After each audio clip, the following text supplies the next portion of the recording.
Good afternoon, ladies and gentlemen. Thanks for being here.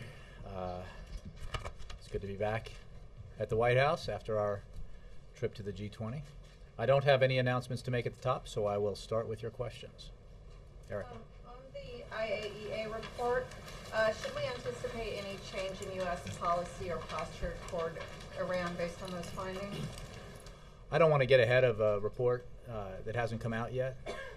What I can tell you is that we certainly expect it to echo and reinforce what we've been saying about Iran's behavior and its failure to live up to its international obligations. And it will, I'm sure, echo our concern about Iran's nuclear program. But what I can also say is that because of the leadership of this president, we have mobilized the international community in a way that has never existed before to take action to pressure Iran, to isolate Iran. We now have in place the most aggressive, isolating, and debilitating sanctions regime ever. And that regime has had an impact, as the Iranian president himself recently noted. We continue to focus on a diplomatic channel, and it is because of the kind of consensus that we've achieved at the international level among our partners and allies in dealing with Iran that we were able to continue to isolate and put pressure on Iran and to insist that Iran get right with the world and live up to its international obligations. Is there any possibility the U.S. would conduct a military strike on Iran's nuclear facilities? We are focused, as I just said, on diplomacy.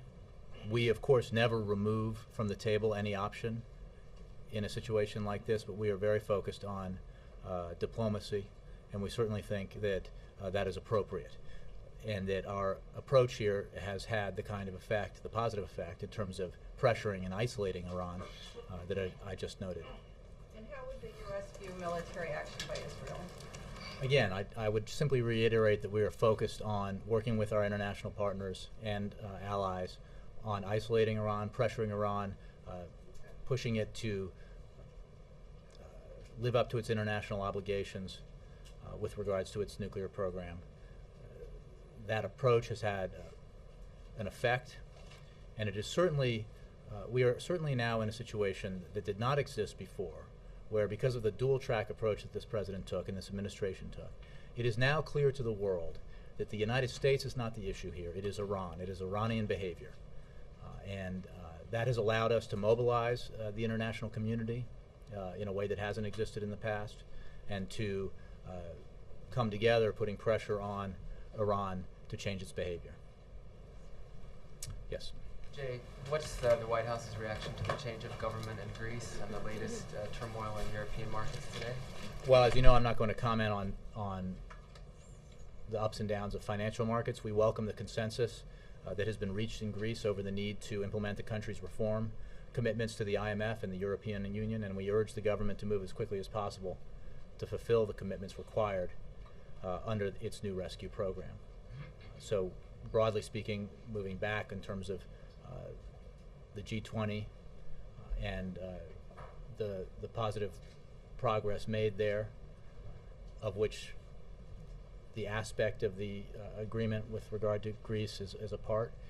We continue to call on Europe and work with our European counterparts to implement those decisions rapidly and to reach a conclusive endpoint in terms of dealing with this problem. Following up on Erica's question, once the IAEA report comes out, do you anticipate pushing for more sanctions? And if Yeah, so, I don't want to get ahead of a report that is not out yet and nobody's seen. I would simply say that we expect it to echo the concerns that we've long held about Iranian behavior, and in terms of specific reaction to that report when it comes out, I think I'll wait until it comes out. do you have any reaction to the new allegations against Republican presidential candidate McCain? I do not, no. Let me move in the back here. Cheryl. Does the White House have any reaction to the State Department IG's decision to investigate the Keystone pipeline? I would refer you to the State Department on that. This is obviously a process that, through executive order and longstanding precedent, is run out of state. It is a process that includes input from a variety of agencies and departments within the administration. It is not done in a vacuum, but on that specific question, I would refer you to the State Department. Yes, Rihanna. Jay, voters are set in Mississippi to vote tomorrow on adding a so-called personhood amendment to the state constitution that would say legally life begins at conception. Does the president have a response to this, a thought on this? Well, I haven't spoken to him about it. You know his position on choice and women's reproductive rights, but I haven't heard. I don't have a specific response to this referendum. Are you concerned about this? And I mean, it seems to be launching this issue, obviously, to a much higher platform, especially depending on the outcome tomorrow. Concerns? Well, why don't we wait and see? But I don't have a specific response to this this matter. Yeah. Let me go. Yes, all the way back. Thank you, Jay. Quick question on President Obama's visit to Asia. We know he kind of pushed hard on TPP during the APEC summit, and also he might announce more U.S. troop presence in Australia. So, what is this part of his returning Asia policy, and what's his goal at the APEC summit? Well, I'm not going to get ahead of the president or even our preview of that trip today, but I will say that broadly, the focus on the Asia-Pacific region reflects this president's commitment to this country's economic future. The whole rebalancing that we've talked about is very important, and the APEC summit, as well as the East Asia summit, and the other elements of this trip reinforce this president's commitment to the kind of rebalancing and refocus that that he has long believed is necessary. And it goes right on the economic front to his goal, rather, to double our exports and increase our trade, specifically with the countries in the Asia Pacific region. So, broadly speaking, our goals for the trip have everything to do with that economic part of our relationship with the region, although there are many other elements as well. Eleanor. Jay, President Clinton has a book out called Putting Americans to Work, Back to Work. Mm-hmm. How do you view his role in trying to break the impasse on Capitol Hill? Does he have a role? Well, I would say that the book is very helpful in that it reinforces the positive steps that President Obama has taken, and the positive steps he is now trying to take with Congress and is taking independently through his executive authority.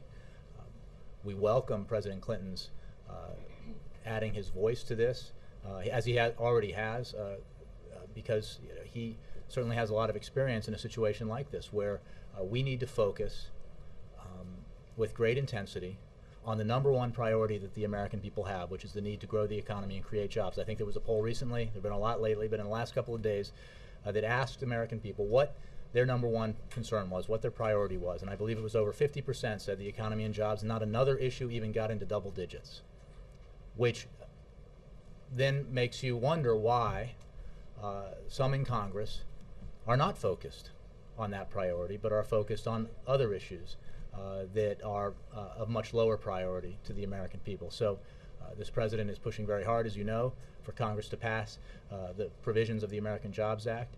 Since this Republicans in the Senate have blocked the Jobs Act as a whole, and now some of the provisions of it, he will force this issue every week, working with Democrats in Congress, and he hopes that Republicans will hear the voices of their constituents and understand that they need to respond to this urgent demand for action. There's great frustration in the country with the dysfunctionality that has been demonstrated in Congress lately, with its refusal to take very simple, bipartisan, mainstream decisions that would have a positive impact on economic growth and job creation. So we welcome every prominent voice who joins in the effort to call on Congress to do its job. Well, he faced a similar impasse, but not as difficult. Has he passed along any advice? Well, I don't have any specific conversation to read out to you, but certainly there are a number of people in this White House, beginning with the president, who have conversations with President Clinton, and communication goes both ways and is very positive and helpful, I think. So again, we welcome his efforts on behalf of the American people in terms of pressing Washington to act, Congress specifically to act, to grow the economy and create jobs. Let me get back. Yes, sorry, you are? Devin Dwyer with ABC. Welcome, Jay, Devin. thanks. Thank Sure. you. On Keystone, real quick, last week you said the State Department was going to, be the final arbiter of this. Then we heard the president on the Nebraska local television affiliate suggest that he could be involved. Can you clarify, is he the final arbiter of that, and when might he rule on that? Well, let me. I think I took this question last week, but this process, as we have said all along, resides, is housed within the State Department, both as decided by or called upon by an executive order that predates this administration, and by tradition that long predates that. The process is an open one in the sense that while State Department runs it, it is required to take in input from a variety of agencies in the executive branch, and it is absolutely going to take into account the criteria that the president laid out in that interview that you referenced with a television station in Omaha. And that includes both the jobs impact, economic impact, public health impact, environmental impact. All these criteria are very important to this process. In the end, we fully expect that the decision, or the resolution of this issue, the determination, will reflect the president's views. It's his administration. It is the Obama administration. The State Department is very much a part of the Obama administration. How will he make his views known in the process? Well, I don't want to get ahead of the process at all, but you can be sure that the determination will reflect his views. Back and forth. Come on, somebody. Yes. Thank you. Well, what's the purpose of the meeting today with Secretary General of NATO? And another question on Syria. Do you have any reaction on Syrians accusing the U.S. of interference in their affairs with the State Department, called for rejection to the amnesty? Well, let me start with Syria. I don't have anything specific on that. Maybe the State Department does. Our position on Syria and the Assad regime is clear, and it has not changed. So I'm sure they take issue with it. We believe that he has lost his legitimacy to rule, and that the appalling violence that has been perpetrated on the Syrian people has to stop. I'm sorry, what was your first question? I got so. Oh well, the president meets with the head of NATO on a relatively regular basis, and I think this is just a part of that. Obviously, NATO just completed a very important mission in Libya that we believe was executed very effectively. Demonstrates the way that we can work collectively with NATO, with the United Nations, and in the case of Libya, with other states, including those in the region, to bring about a positive result. And I'm sure they'll be talking about that as well. Yes, Nora. The president has vowed to stop Iran from having a nuclear weapon, and yet the IAEA report scheduled out this week says that Iran has the sufficient information to design and produce a workable implosion nuclear device that has all the critical steps necessary. So what's the president going to do? I think I got this question before. I'm not going to anticipate a report that hasn't come out yet. I do believe it will echo our concern about Iran's behavior. I think that it's obvious to every one of us who have observed Iran over the past number of years that because of this president's leadership, we have created a situation where there is a high level of consensus in the international community about Iranian behavior. It is clear now to the world that Iran is the problem. It is not the United States. It is not the international community. And that consensus has allowed us to act to implement the most aggressive, isolating, destabilizing sanctions in history. Those sanctions have had an effect, and our overall effort to isolate and pressure Iran has an effect. We will continue to push the diplomatic course here and to make clear to Iran that it needs to choose to uphold its obligations to the international community with regards to its nuclear program. I understand about there have been a number of aggressive actions taken and increased sanctions, and yet the report suggests that Iran has moved even closer to building a nuclear weapon. So how is it that these sanctions have been successful? They've had an effect on other things, but Iran is still now very close to building a nuclear weapon. Well, again, I don't want to get ahead of the report. I do expect it will echo our concerns, and I think that the fact that Iran continues to misbehave, if you will, is something that concerns not just the United States, but the broader international community. And that international community, because of the actions we have taken, is now focused on pressuring Iran rather than, as was the case prior to this president being in office, blaming the United States or other actors for not handling this appropriately. So, again, I don't want to get ahead of the report, but you can be sure that we will continue to work to pressure Iran, to isolate Iran, and we know from our own analysis, as well as what the president of Iran recently said, that those efforts are having an impact.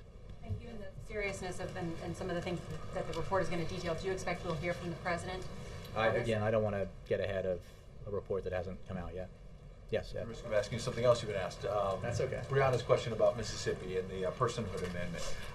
You didn't want to comment so much, but the DNC has not been shy about putting out a letter and I think an ad attacking Mitt Romney and saying he's extreme for supporting this amendment because it would ban some birth control, ban abortion even in the case of rape and incest. And now, interestingly, other Republicans like Haley Barbour are saying, well, maybe it does go too far. And so there's some concern out there, even among some Republicans, that this goes too far and could set a precedent for other states. So does the White House share that concern at least? Well, again, without commenting on this specific measure, it's certainly contrary to the position this president holds in terms of women's rights, reproductive rights, and the right to choose. I don't have anything specifically more to say about that from here. The DNC that you cited, I'm sure, would be willing to comment on it from their perspective. Okay, another important ballot measure is in Ohio, important state as well. Obviously, the president's been there a lot. Union leaders are there today fighting it out on issue 2 with Governor Kasich and collective bargaining rights that have been restricted by the state law. Why hasn't the president spoken out on that? Well, I don't remember in some of the press conferences he's done that anybody's asked him about it. I will say what we've said in the past, that the president strongly supports the collective bargaining rights of Americans and strongly believes that voters should vote no on 2 because that measure is contrary to his beliefs about the rights of Americans to collective bargaining. But in the case of Wisconsin, it seemed like he spoke out more when the similar issue was playing out there. We saw protests, et cetera. He hasn't chosen Well, I'm making to go to clear, Ohio. as we have already, that what his position is, what our position is. Obviously, it's up to the citizens of Ohio to make their decision because they're the ones who actually get to cast a ballot. But I think a lot of this has to do with what he's asked and the questions he's asked and the numerous press engagements he has. But let me be very clear. The president does not support the ballot initiative in Ohio that would strip away fundamental collective bargaining rights. And last thing on the pipeline that you were asked about, over the weekend, environmentalists claimed they had about 12,000 people outside the White House. They seem to be getting at least some momentum in bringing to the president's attention that Colorado event where he was interrupted briefly a week or so ago, and he acknowledged the protesters and said, I'm looking at it. Do you think maybe this issue is really turning on the environmental side, and is there any chance or speculation that the White House, because it's a hot potato, might kick the can past the November 2012 election so you don't have to deal with it? Well, to the start of your question, I would simply say that the president recognizes that there are a number of critical issues involved in this decision, including climate change, impacts on public health and natural resources, as well as the economy and jobs, energy independence. And he has acknowledged that and talked about it in a variety of settings. The process itself, as established by an executive order signed under the previous administration, as established by long precedent prior to that, is run out of the State Department. That process involves inputs from a lot of different agencies and departments within the executive branch, and it will be driven by the criteria the president has discussed and which I just mentioned. That process is ongoing, and I don't want to get ahead of it, and I'll refer you to the State Department on timing. Yes. Thanks, Jay. Senator Schumer was quoted earlier today in talking about the super committee saying, quote, "I don't think the super committee is going to succeed because our Republican colleagues have said no net revenues." Does the president share that skepticism that the super committee will be able to reach a deal by the deadline?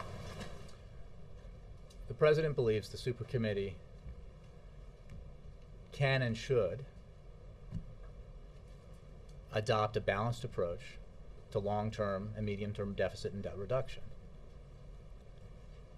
How you do that is not nearly as complicated as we might expect. It's been laid out now by a variety of different commissions that have looked at this, bipartisan commissions, as well as in the president's own proposals. He remains hopeful that the supercommittee will take that approach because we need to address this issue. That was the idea when Congress decided to create this supercommittee through the legislation, through the Budget Control Act, and we certainly hope that the committee will act accordingly. But given the gridlock that we've already seen coming out of these negotiations so far, would you describe him as being optimistic that they will be able to reach a deal? I think the president remains hopeful that the supercommittee will respond not just to all of the serious studies into this that have been done on this issue and policy examinations through bipartisan commissions and the work that his administration has done and the negotiations he had with the Speaker of the House, and act accordingly in a balanced way, in a way that includes revenues as well as entitlement reforms, and because that's not just the way he believes it should be done and the way that the experts the bipartisan commissions that have studied this say it should be done, but it's the way the American people say it should be done. Because, look, these are solvable problems, but they require a willingness to compromise. They require everybody to participate, and by participating, that means that the burden has to be spread evenly. It cannot, when you talk about, I guess you began by asking about Republicans who insist on no revenue. Well, what does that mean in practice?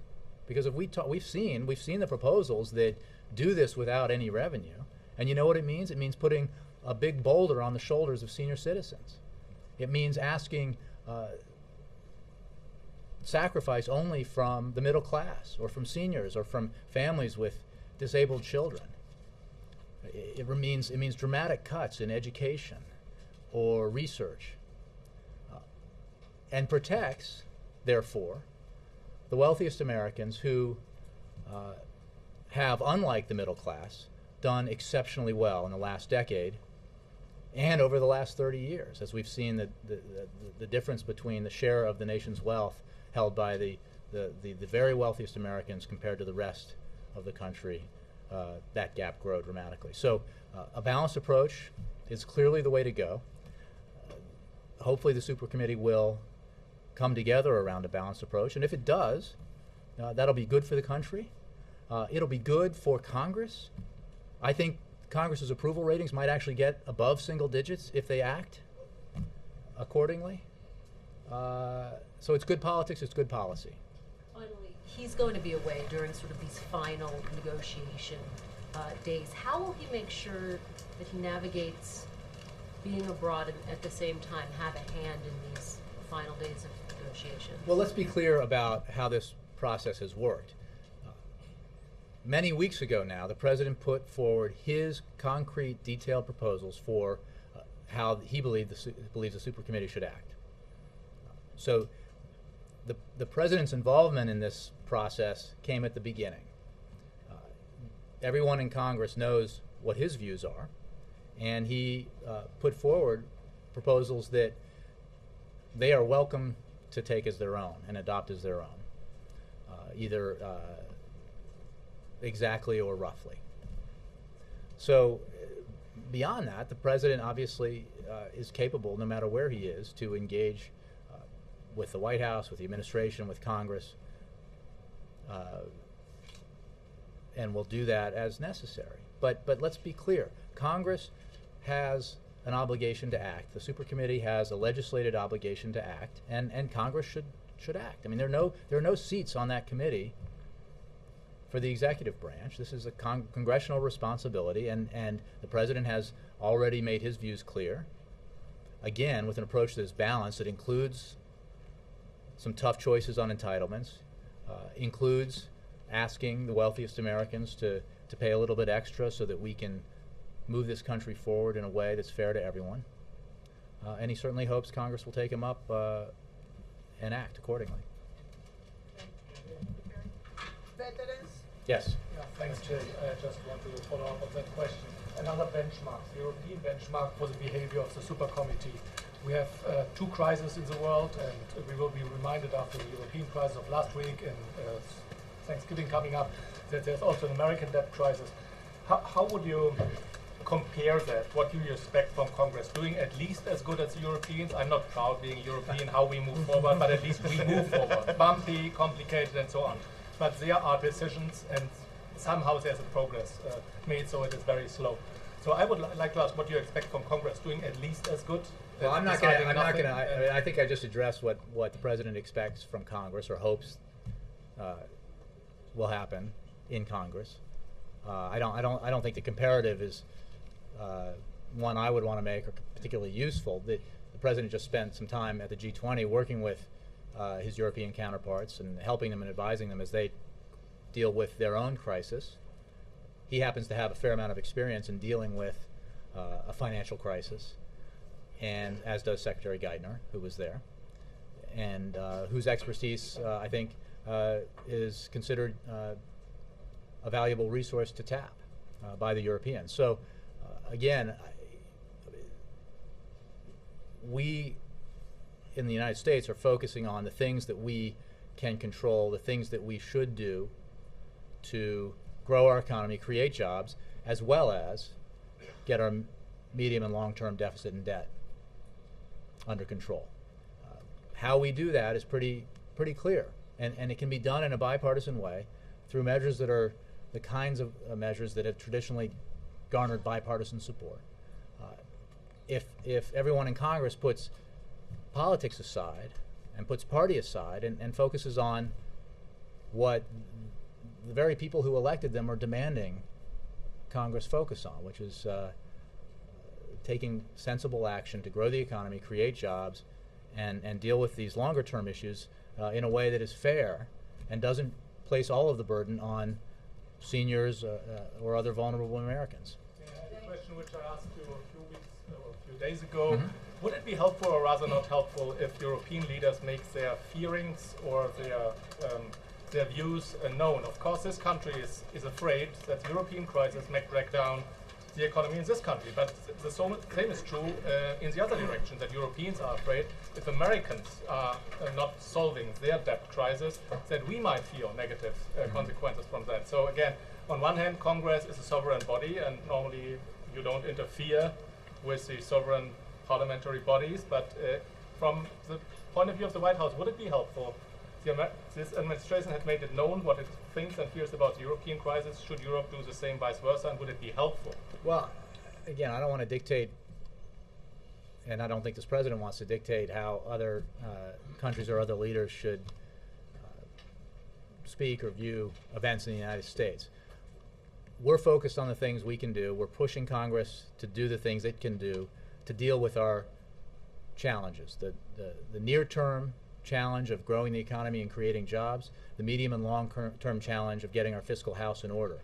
As the president has made clear for a number of years now, and as was adopted in the communique by the G20, we believe the global economy should be, and all the industrialized and emerging countries should be focused in the same way on both of those issues: the need to grow and the need to deal with their long-term fiscal stability.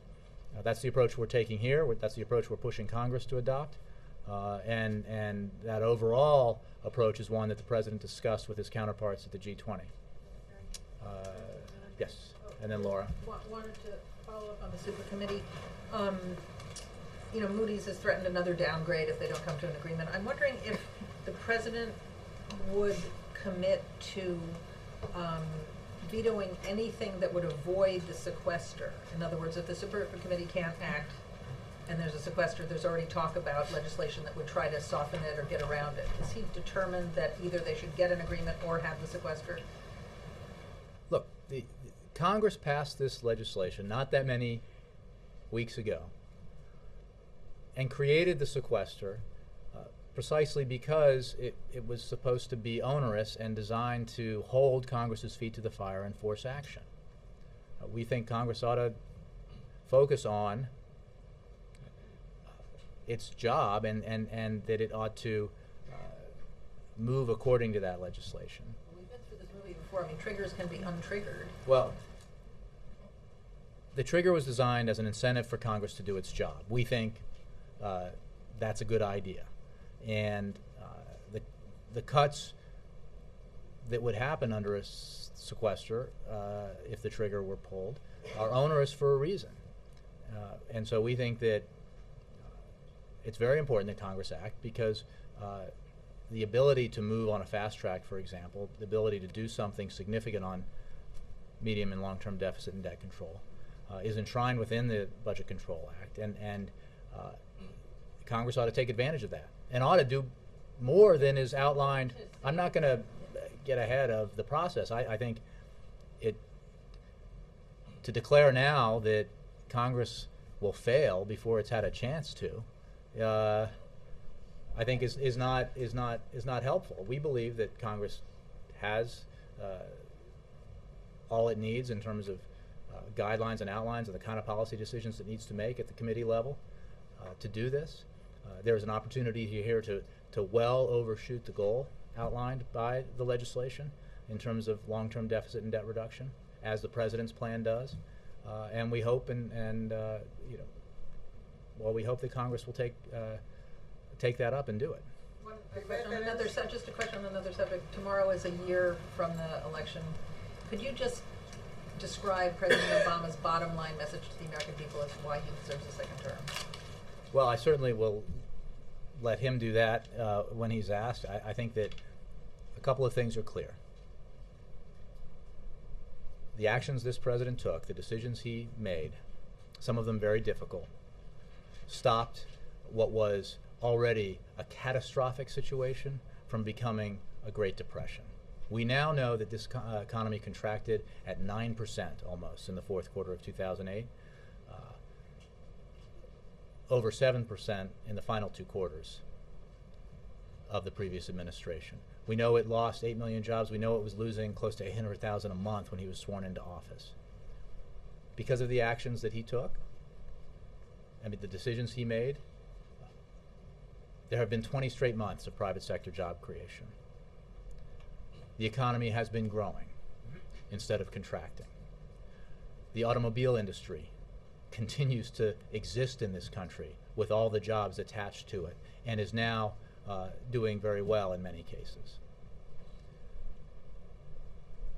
I could spend a lot more time on what he has accomplished, but most importantly, he believes the work is not done, and we need to continue to take the kind of positive action that will grow this economy, because what we have so far is not good enough. The level of unemployment we have is not good enough. The pace of economic growth we have had is not good enough. The hole that this country was in as a result of the Great Recession was deep, and we didn't get into it overnight, and we can't climb out of it overnight. But we have been moving forward. And we cannot, and this president believes we should not, go back to the very policies that led us into the hole. I mean, if you just look, I think it pays to remember, because we all tend to look at the present and the future. Remember what it was like in January and February and March of 2009, and what people were talking about in terms of the economic Armageddon that we were facing. Look at the charts that show dramatic shrinking of the economy compared to what we've seen in the last 20 months or so. So we need to do more, we can do more, and this president's committed to doing more. Laura. A couple questions. One, that looks like Senate is getting ready to actually pass a bipartisan version of the Veterans Jobs Bill.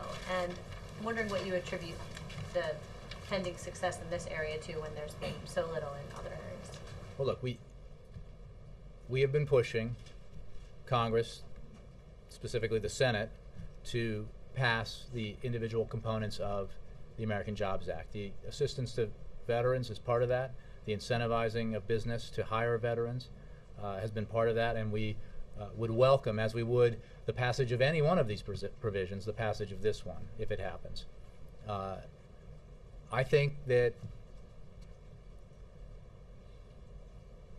putting on my political analyst hat, I think that there are signs that Republicans are hearing the frustration out in the country about Congress's dysfunctionality, Congress's refusal to act on the things that matter most to the American people. Again, the data is clear on this point. So maybe this bodes well for the future. Maybe this means that Congress will take up and act on some of the other provisions of the American Jobs Act, that maybe it would even reconsider some of its decisions previous to now. Hope springs eternal. But what I do know is that this president will continue to focus on this, will continue to press Congress to act, will continue to act in ways that he can through his executive authority to advance the priorities of the American people. Because we can't wait for Congress to act when it so infrequently acts on these issues. And hopefully Congress will come around. Do you think it's because it's veterans and it's hard to vote against veterans? Well, I think it's hard to vote against the American people, which doesn't mean that sometimes Congress doesn't vote against the American people, or in this case, those who vote against the kind of job creation and economic growth that the American people are asking for, paid for entirely without adding a dime to our deficit, paid for in a way that's overwhelmingly supported by the American people. So sometimes members of Congress vote that way, but I think in the end it becomes increasingly difficult to vote against the very things the American people are asking Congress to vote for. And the president is scheduled to go to Australia shortly. He's canceled that trip twice before. Is there any reason for the Australians to feel at all nervous that he will not be appearing in Australia? We have no scheduling changes anticipated. Sam. Over the weekend, and this is a nice segue after you just said the Congress sometimes votes against the American people. Over the weekend, the Speaker said that his relationship with the President since they played golf this summer has turned, quote, a little bit frosty. Is that a characterization y'all would agree with? Look, the President has had and I think continues to have a solid relationship with the Speaker of the House. You know, they spent a lot of time together in private trying to do something big for the American people, a so-called grand bargain to achieve substantial, balanced, long-term deficit and debt reduction. The President believes that the Speaker genuinely wanted to do that, but that in the end, it wasn't possible politically for him to do that. He still believes that there's an opportunity for Congress to take action collectively in a bipartisan way for long-term, medium-term deficit and debt reduction, as I've been saying in response to questions about the super committee. The President will continue to work with Speaker Boehner, and I think continues to have a good relationship with him. The issue here, though, is not about personal friendship. It's about doing the work that the American people are asking their elected leaders in Washington to do. And in the case of what we just talked about, the American people overwhelmingly are asking Washington to act on jobs and the economy. The President hopes that Speaker Boehner, Minority Leader McConnell, and others will join him in taking the kind of action that the American people want taken. April? Do you know how long it's been since the two spoke? I know they spoke when the President called after the passage of the free trade agreements, but I don't know that they've spoken since. April? Since we are around that 1 year time frame now for elections, what is the White House's administration doing along with Justice and working with the DCCC in reference to anti-voter suppression efforts? You know, I know that Justice is the place to go to have that question answered. I know that there's been activity on that. We obviously well, I'll just leave it at that, I would refer to the Justice Department on those. Well, James Clyburn has now been named by the DCCC as the head of their new voter suppression efforts. And Marcia Fudge has said that right now the voter suppression issue is the #1 civil rights issue in this country. Do you agree with that? Well, I don't want to rank that particularly, but I would say that voter suppression is a terrible and wrong thing. I mean, it's a disenfranchisement is. I mean, the franchise is the essence of citizenship and of being an American. So we obviously believe that Americans ought to have free access to easy access to voting, easy access to participating in the vote and the franchise. But so as a general issue, we are concerned about it. But in terms of specific actions, I'd refer you to the Justice Department.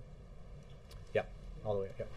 Jay, the president cited earlier today that parts of the American Jobs Act that are really popular, that deal with veterans' benefits. Does the president believe that the country would be even better served if young men and women were less likely in the future to spend so much time in war zones?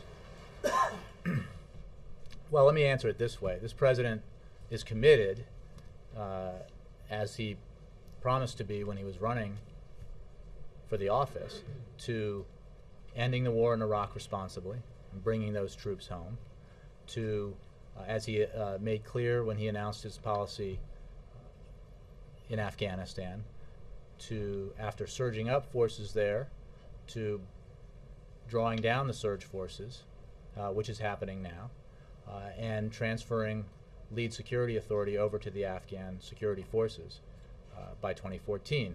And he is keeping all of his commitments. That has been, the overall impact of that has been a dramatic reduction in the number of Americans serving in war zones since he took office. The focus, though, is in getting the policy right. And whether it's Iraq or Afghanistan or more broadly, he's very committed to doing just that, to making sure we have the right policies, the most responsible policies, and the policies that deliver the best results. That's the view he takes, and this goes back to conversations we had when Libya was in its early days, and people asked me about the president's approach. And the president's approach, with regard to all of the changes that have happened in the Arab Spring, has been, not what satisfies the critics today or this week, but where do we want to be in terms of American interests 6 months, a year, and 10 years from now? What policy choices give us the best chance of success in terms of protecting and enhancing American national security interests down the road? And that's the approach he's taken from the beginning, even before he was sworn into office. Thanks, Jay. I'll take one more. Military question? Yes, Connie. Thank you so much. Does the president have any thoughts on the general who was fired for speaking out against Afghanistan, Karzai? What he said was supported by many Americans. And also Leon Panetta's statements about military cuts. Do you have anything on that? I don't have anything on the first issue for you. I think in general we've made clear in terms of the sequester that those cuts are onerous and we believe too deep. But that was the whole design. It was supposed to force the Congress to act.